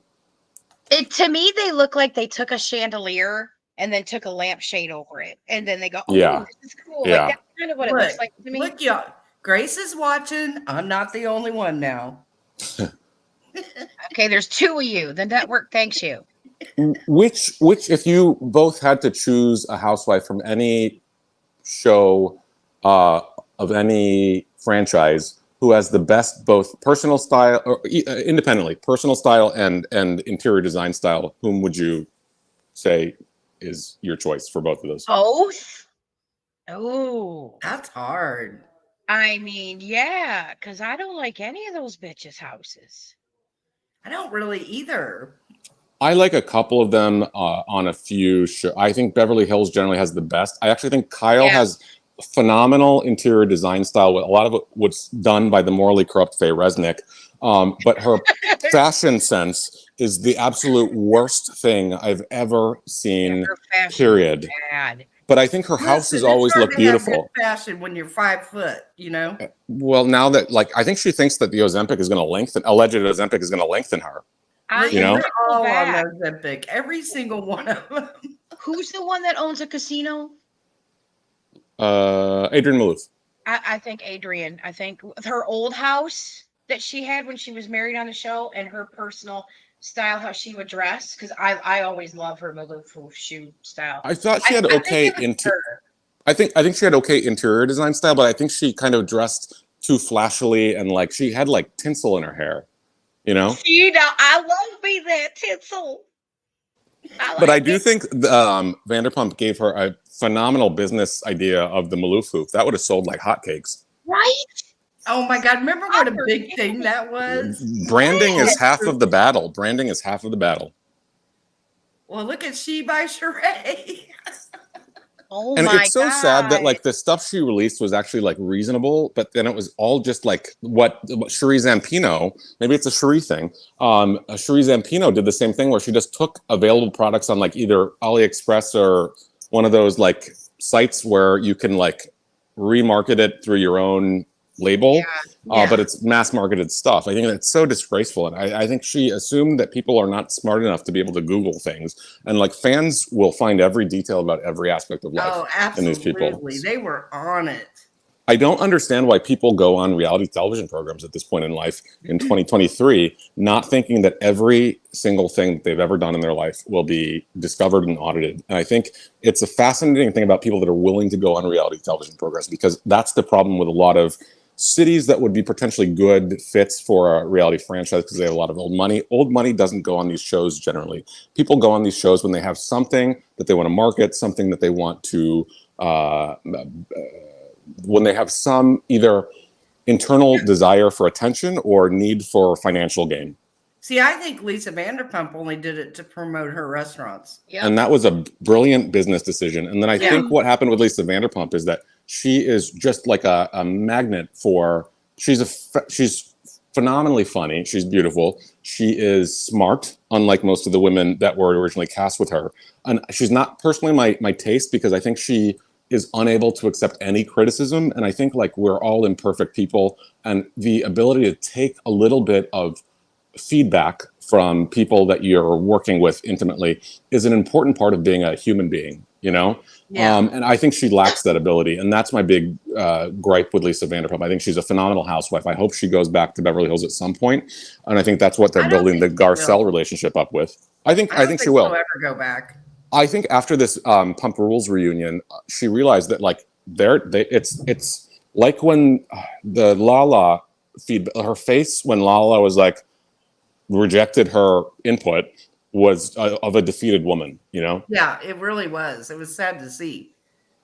I think it's fair though, because Lala's an adult. Like, don't tell someone that their opinion isn't valid. No, that's true. Yeah, but you know, don't talk shit to your boss. Like I agree with either. that. Like it was not respectful the way that Lala did it. I agree. Exactly. Yep. I had a problem with it. I don't have a problem with what she said. It's how she said it. In Yes. the manner she's saying it was very disrespectful. If she had come back and said, I'm a 30-year-old, how old is Lala? She's up there. Let me I don't look. know. Look. If she had been able to say, I am a 30-year-old adult, and you're not, 32. I'm a 32-year-old adult, it's not your place to tell me whether my personal organic opinion is ridiculous or not, because it's my personal organic opinion. That would have been appropriate. But the way that she dismissed her in such a, Aggressive. and I laughed. I thought it was a great clapback for a peer, but they're not peers, you know? Yeah. Exactly. Well, it's difficult when you're trying to get a word in edgewise with James going poo-poo head. Poo-poo I head. thought he was hilarious on the reunion. He was hilarious, but he kept making all these excuses to run to the bathroom to do a bump. See, like Tom Sandoval, his eyes were like bleeding red. From Allegedly do a bump, right? Allegedly. Okay, Yeah. well, I'm not talking about dancing. I'm not talking about cutting up a floor. That's funny. But when Sandoval was sitting next to him and he goes green light, what I took that as was green light to wait for Raquel, because the other side of the room had told them that he couldn't move to let Raquel sit there, and I thought that the green light was for him to watch for Raquel. Interesting. So, but now when I think about the bottle of pills, I think that came into play too. I feel like the reason why he tossed them over on the other side of the room was so he would have to get up and time it so when Raquel came out, she would grab that chair. That's what I think. And I think it was a fail. See, Irish always picks up on all this stuff. That's fascinating. And I think, I think it was performative when the other Tom, what's his name? Schwartz was like, I'm going to take my Xanax now. That's performative. You don't announce when you're mic'd up, that kind of thing. If you don't you do things discreetly if you're going to do them. And I think that's where they are very much. I think Irish might be right. That's a great point. I agree with you. Yeah. Did you see when Andy was looking at the bottles trying to read it? I think Andy is such a disgusting person. I think he is a morally bankrupt, awful person who is a megalomaniac and whose time on Bravo should be expired. And I think he should be replaced with Danny Pellegrino. Well, he said in his book that he thinks Watch What Happens Live 2024 will be the last year. It's because he's apparently, per Blind Items, been rumored to be on the chopping block by Bravo because people are getting sick of him, allegedly. I'm sick of him. I'm sick of him. And yelling at the Housewives. And only at women. Only at women. Have you ever seen him yell at a man? Actually, I have not. Actually, I have not seen him yell. Never yells at the husbands, does he? He never yells at the husbands. He never yells at any of the men on Vanderpump Rules. He never yells at any of the men on Summer House or Winter House. He only yells at women. Well, it's a very difficult thing to watch when, he writes books about being a parent and he screams and yells at adults like that. And, what kind of tolerance level does he have? There was that video of him driving with his kids in the backseat when they were screaming. He was taking video of himself, the narcissist that he is.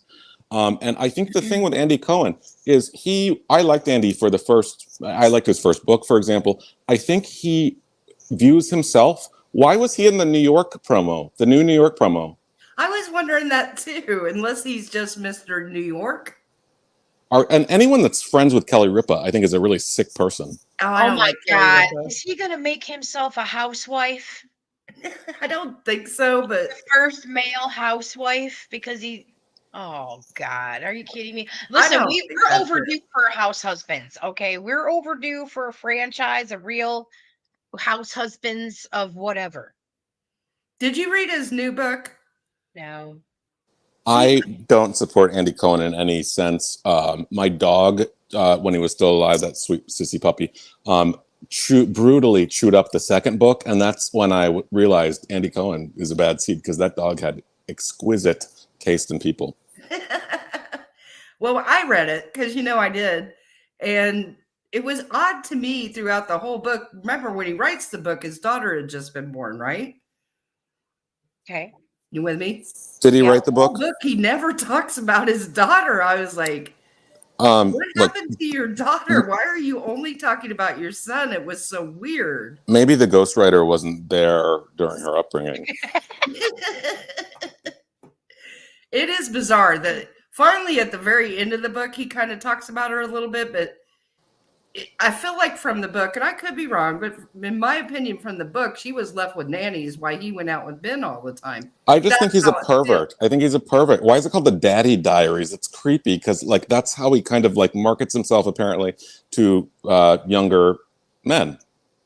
Oh, I didn't know that. I thought it was just Daddy Diaries because now he's got 2 kids. Double entendre, I believe. You know. Where's the proof for that, though? Where's the proof that Andy? Oh, it's all over. It's all over. It's like, well, based on his Grindr profile. Oh, damn! Let me look up his Grindr.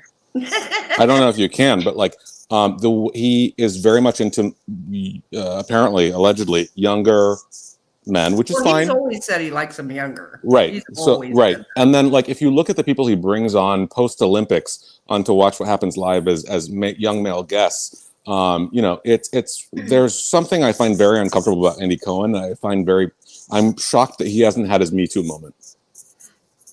I kind of am too, but it's funny in the book several times, this newest one, he talks about something he would say Watch What Happens Live, and he'd go, oh my gosh, that makes me look like such a pervert. Why did I say that?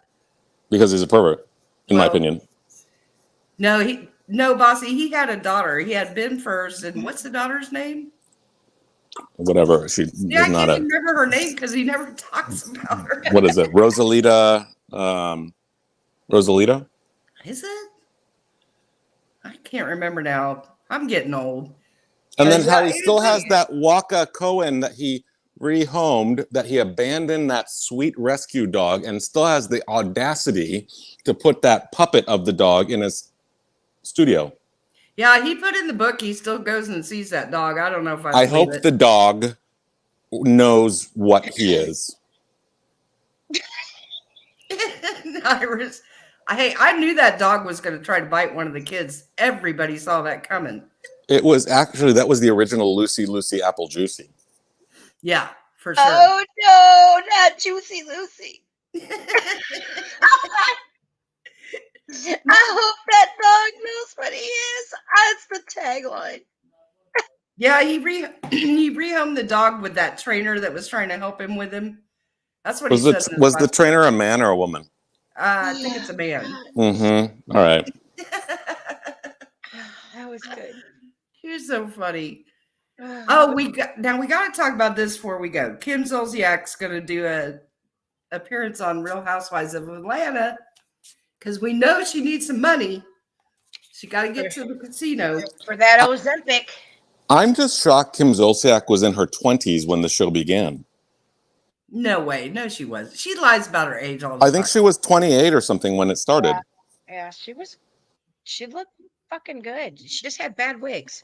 Oh, I don't think she's ever looked good. Yeah, I do. I think she looked good in the beginning, especially who was trying to rip off her snatcher weave when she was trying to leave. Hooray! I think she looks very New Jersey, to be honest. Maybe that can be a segue for her in her career trajectory. She does. I think her and Teresa and several other ones wear so much makeup that it ages them. It does. It does the revert. They think it makes them look younger, and it actually ages them. My favorite mystery of New Jersey is how, like, the sister-in-laws, if you combine their foreheads and divide them by 2, it's a normal forehead. My goodness. You know? I can't remember what franchise it was where whatever makeup artist or sponsor they have, everybody looks green or they look like they have jaundice. I'm trying to think of. Maybe it's probably whatever Dorinda Medley was on, because that would make sense. Yeah, it might have been New York, where because of the drinking. Jaundice. Oh, see, I love Dory. I love me some Dory. No, I mean Dorinda Medley. Dorinda Medley. And the other thing about Dorinda Medley that I think is fascinating is, do you notice how it's conspicuously never mentioned? And I don't mean this offensively, but Richard, her ex-husband, does anyone know what happened to him? She did talk about it in one of her first episodes because somebody made fun of her for talking about him all the time. He died of liver failure. Apparently. Okay. But she's never explained from what cause. Well, that would be drinking or necessary. Who knows? But I think it's peculiar because usually that kind of stuff would be out there all over the internet, right?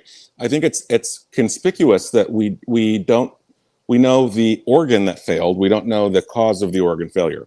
And she doesn't need to tell us anything. I'm not saying that in a judgmental way. I'm just saying it's a little bit worrisome for me that someone who drinks as much as she does, whose husband died of liver failure, that we don't know what caused said liver failure. And it was sudden. It was not necessarily like a long, protracted public journey that they experienced. I have questions about Dorinda, and I think she is a good person at heart, but I think she's experienced some trauma that she hasn't necessarily processed.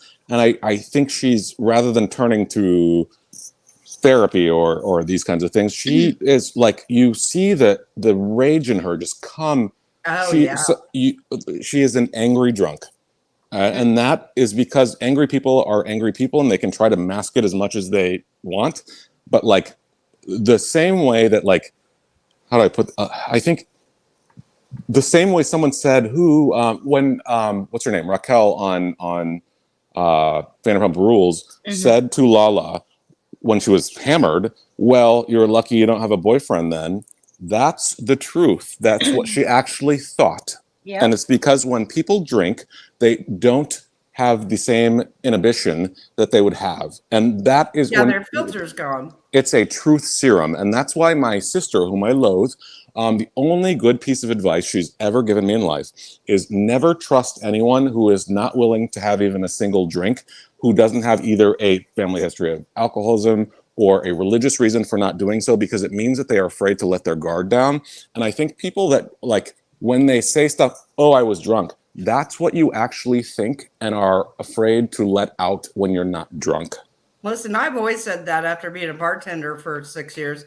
Irish has been in the bar business. It's a true serum. Since pterodactyls roamed the earth. It's for sure. It is. It is. And when you look at people that drink like that, they're obviously, they have no coping skills because they try to get, but they also, it's like Groundhog's Day. They relive a certain time in their life. Yep. And if they're angry like that, it's constantly putting a Band-Aid on an open wound that'll never heal. Like, they're not happy people. They don't get that wasted because they're happy people. Well, for sure, yeah. On the flip side, I think like happy drunks are like, I drink a lot, not excessively, but I drink a lot.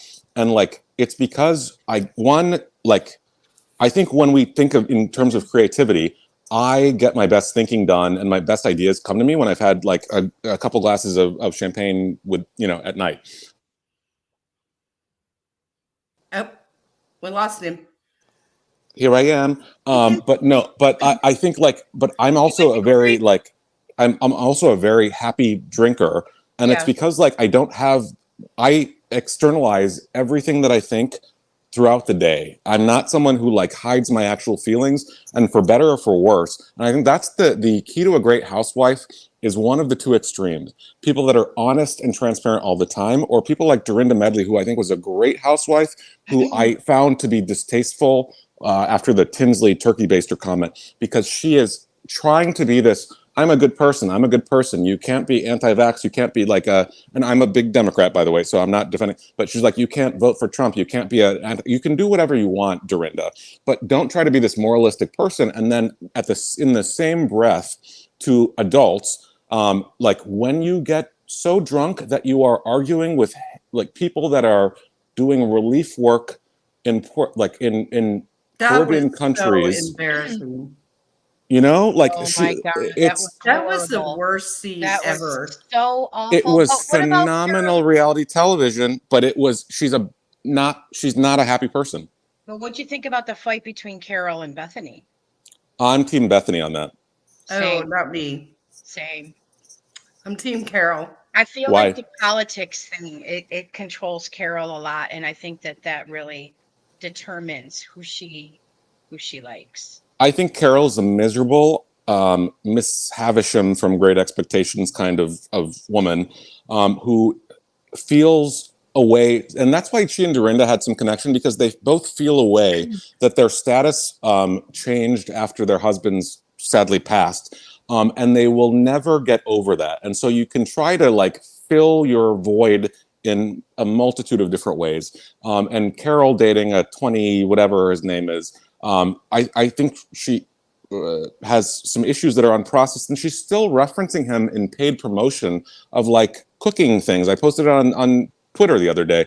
It is, no one cares who Carol RHOBH dated 10 years ago on a reality television show that she speaks poorly about all the time. It's her entire personality is crapping on Andy Cohen. I hate Andy Cohen, but crapping on Andy Cohen, crapping on Bravo, crapping on her castmates, saying she was not actually friends with Tinsley. Were you forced to pretend to be friends with Tinsley? No one can force people to do things they don't want to do for their own expediency. And I think Carol RHOBH is a disgusting person. She was willing to go with Bethany on these trips that Bethany paid for. She was willing to toe Bethany's line until at some point Bethany crossed some arbitrary boundary that Carol wasn't comfortable with. When Bethany, as I think a friend, was trying to say Adam is an operator. Adam was an operator. No one, if Carol RHOBH thought Adam Kenworthy, who was a decent looking man, he looks a little bit like a young Mr. Burns from The Simpsons. If she thought he was organically interested in her romantically, there's a road to nowhere. I would love to sell Carol RHOBH with the remnants of her fake Kennedy connections.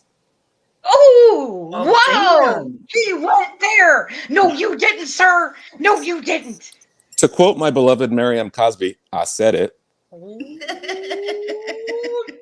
Did do. He did say it. You did. Listen, I always thought the breakup of the friendship between Carol and Bethany kind of broke my heart because they were so Agreed. great together.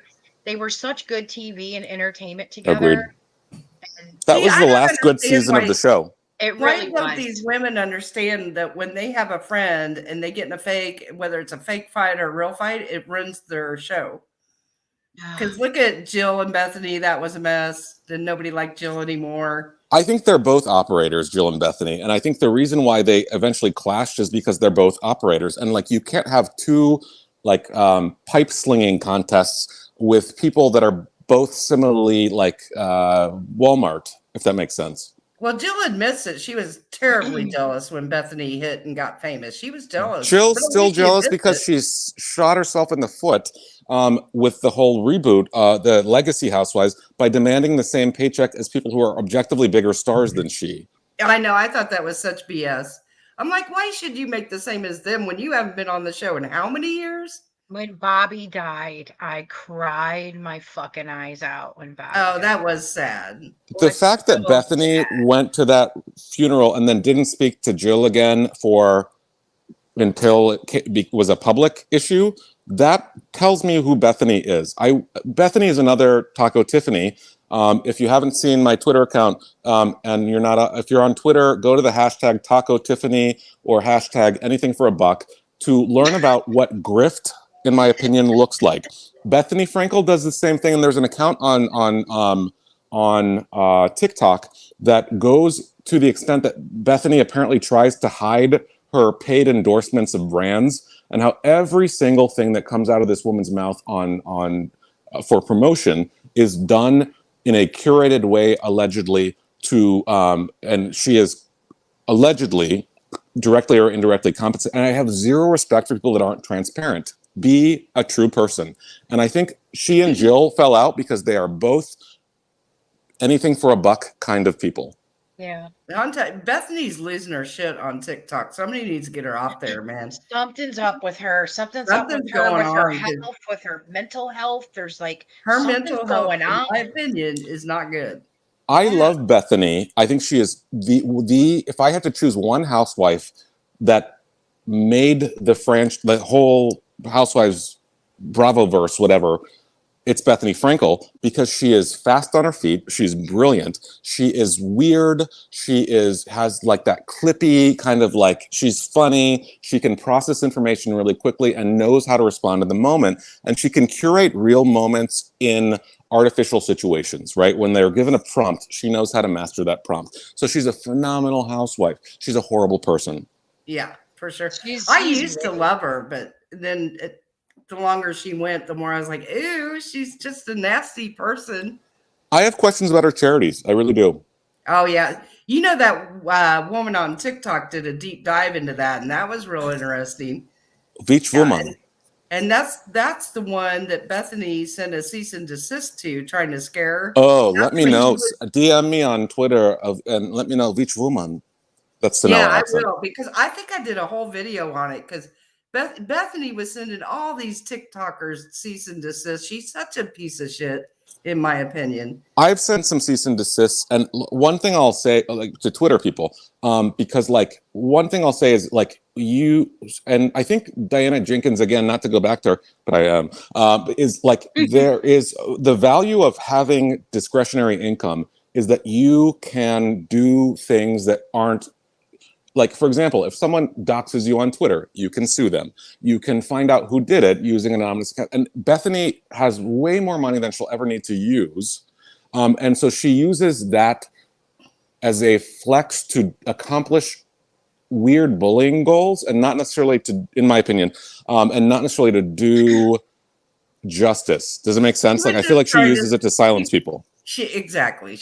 And the irony is she sits on her TikTok and says, I can say whatever I want because it's my opinion. But then she's telling these little, and these weren't even big TikTok accounts. She's telling them, no, you can't have an opinion about me. Now I've got my lawyer after you. And it was just nonsense. I think there's a reason why Bethany and LVP hate each other. It's because they're very similar. I don't know. No, I wouldn't go that far. No. I think neither of them are able to own criticism. I just know, like, well, I agree with that, but I think right now Bethany is very mentally unwell. Her food issues are so crazy right now. Her food things on TikTok, it's crazy. I think when she criticized Jules, who I think deserves a recasting, she should have been on the new reboot. Remember Jules from that one season where Bethany called her like sickly skinny or something like that? Yeah, like pot, meat, kettle, sis. Yeah, the hypocrisy. She's always doing all this. I can't stand it. I can't stand it. It's like your eating disorder is in everybody's face now. You know. Remember when she wore her daughter's her 6-year-old daughter's Hello Kitty shirt?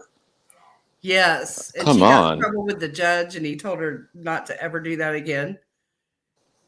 I think I really like Bethany as far as watching her. I would never want to interact with her in person because I think she's a sick person. I really think her fiance or whatever he is needs to get her off social media for a little bit because she's not well. And I don't mean that facetiously. I don't think they're fixing Bethany Frankel. I don't think she's fixable. But she's getting worse. I mean, I've never seen her this bad.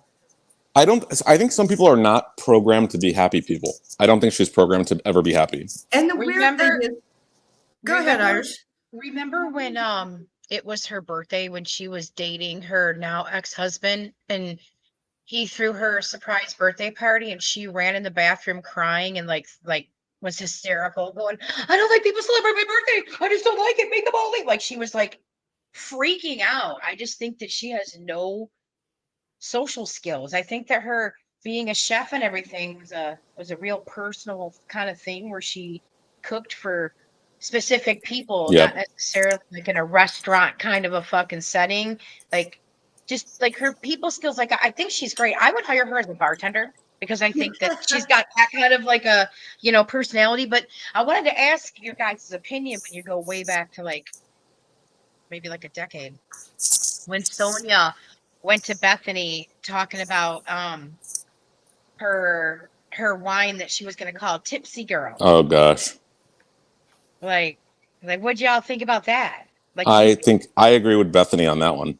Right? I do too, but I don't think she had to be so evil. Sonia was desperate. That woman was broke. I think Sonia is that's a permanent Sonia characteristic. I think Sonia is a stunted child who thinks she can like live 30 years in the past perpetually. I think the fact that Sonia lives in filth, I think the fact that Sonia is willing to like be walking on dog excrement and urine in her own home, which is like just barely still standing. That's one of those buildings that will collapse and you'll see it on the news. They did a recent walkthrough of that place. I think I posted Ugh, in your server. it's disgusting. It's so dated. Like I feel I'm back in colonial times, but it's also mismatched. Like I nobody is suspect gonna it smells like milk. Like what is that? Mothballs and like urine. urine Ugh. and I think Sonia's so stagnant trashy. I know water. everyone loves Sonia, but like, I think she's trash. No offense to Sonia or trash. She's one of the Okay. realest. Grace said we have to talk about Daisy, Colin, and Gary. Are you guys watching Below Deck? Nope. Not Is to Grace quote still here? Luann. To quote Luann de Lesseps. Not really. Let me see if Not a Grace is still Gary. here. This is another love triangle. Daisy, Colin, Gary. I don't know if she's still here. Yep. Don't know anything about it. She's with the pirate. I guess we'll skip it. I don't see her. I took too long. Sorry, Grace. Sorry. Yeah, nobody's watching Below Deck. It's one of their higher rated shows, though. Funny. They Isn't got that rid of my funny? favorite captain, and I only found out about that on Twitter. What, Captain? Oh my The God, dude- Captain Lee. Yeah, they got rid of him, didn't they? I know Axel? Bravo did him so wrong. That was so cruel the way they fired him. Was he like a substance abuser or a drunk? No, Captain Lee, no. Yeah. Oh, okay. He's older and he was having health issues. But the thing is, they never told him. He thought he was coming back for the next season, and they just never told him that he wasn't coming back. To quote then- Diana Jenkins, I don't Well, but he's- watch bad shows. Yeah, but Captain Lee's been on there for years. He's what made Below Deck. Kate Chastain and Captain Lee are the Yeah. best. They can run any fucking boat, man. They are. I don't the like best. boats. I don't like water. I don't like encapsulated spaces. I don't like people who go on boats. You know what I mean? So like, they're not my franchises.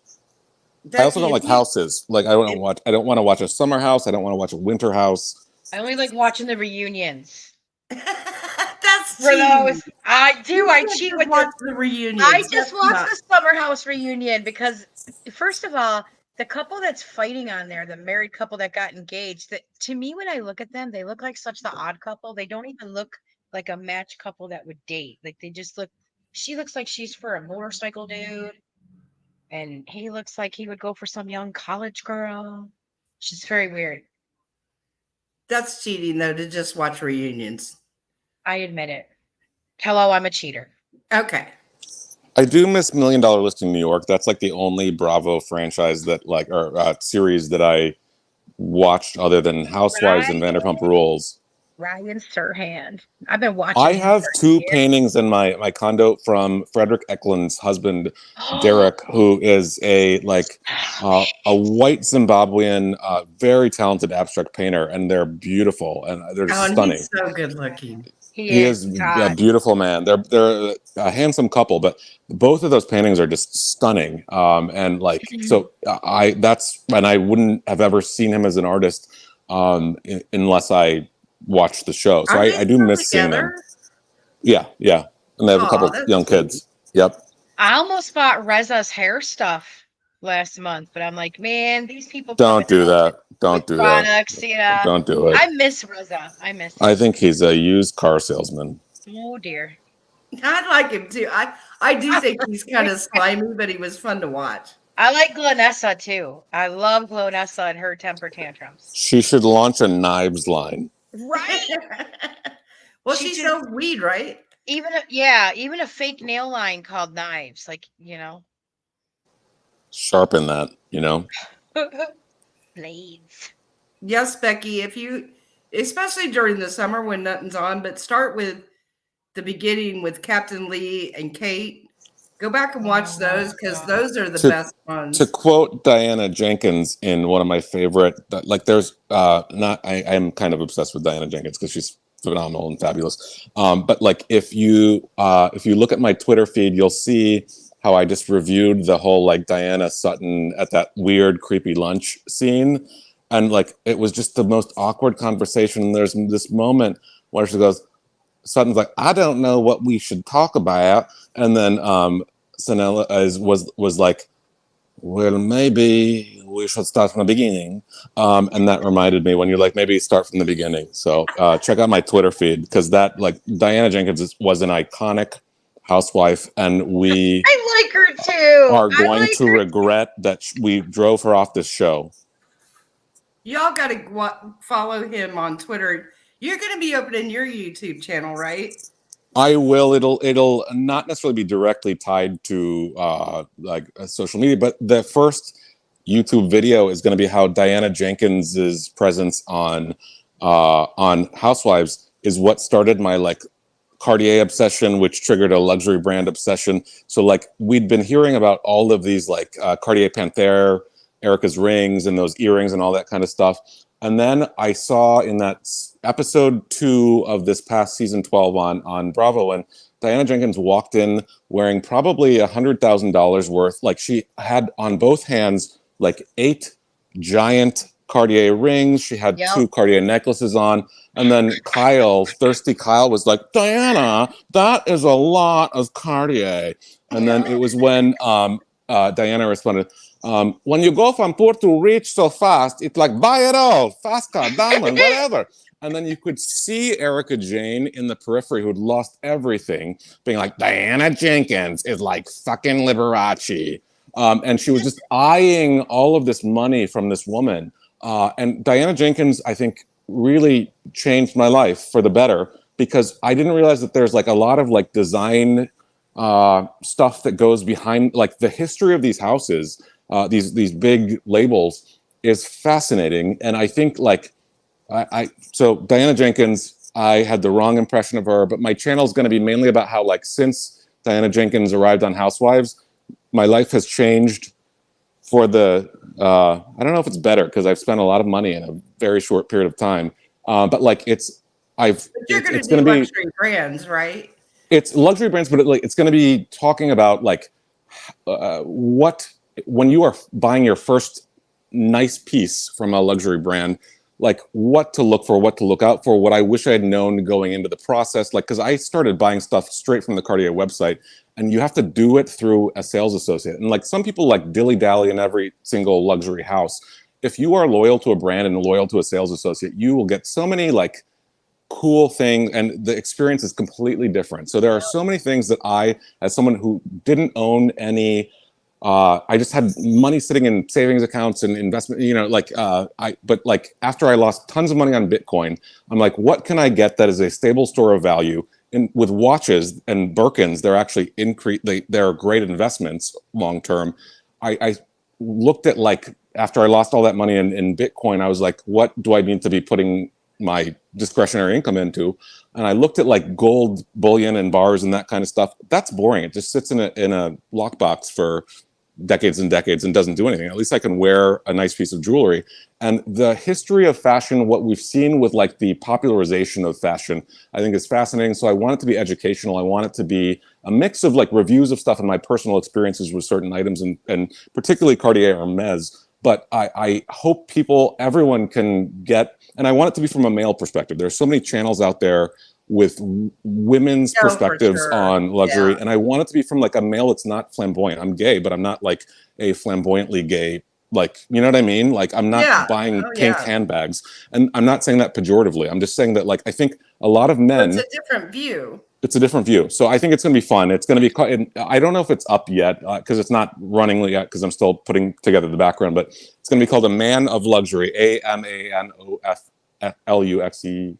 I can't wait. That'll be so fun. I think it'll be fun. It's just going to be a departure from my day-to-day professional life. So I think it'll be fun. I think I'm going to have a whole, I'm going to have this produced outside, but a whole video on like why the dupes that they all wear on New Jersey are so disgusting, because it's funding organized crime, it's funding human trafficking, it's funding child labor. So like I want it to be an educational thing that's not, and I'm not grifty like Tiffany Moon. So it's Tiffany. I don't need $5. You know what I mean? Yeah. So like I really learned a lot in the past year from this experience, and it's been a really wonderful journey. I get to go to all these fun events, like the one I went to in New York for Cartier watch series last week. That looked like and I get to share that, and I get to like there. Yeah, so I think I'm really excited. So I hope people will come along for the ride. Thank you for bringing that up. That'll be awesome. That'll be so fun. All right, guys. Well, it's almost 10, so I gotta go. This was so much fun. Thank you so much for having me. I'm so glad you came. I love it. Thanks, Anytime guys. you need anyone, that I appreciate it. Thanks. I This was really will. fun. Everyone have a great Thank you night. guys all for coming. Take care. Bye. See Bye. you guys next time. Bye. Bye, Irish.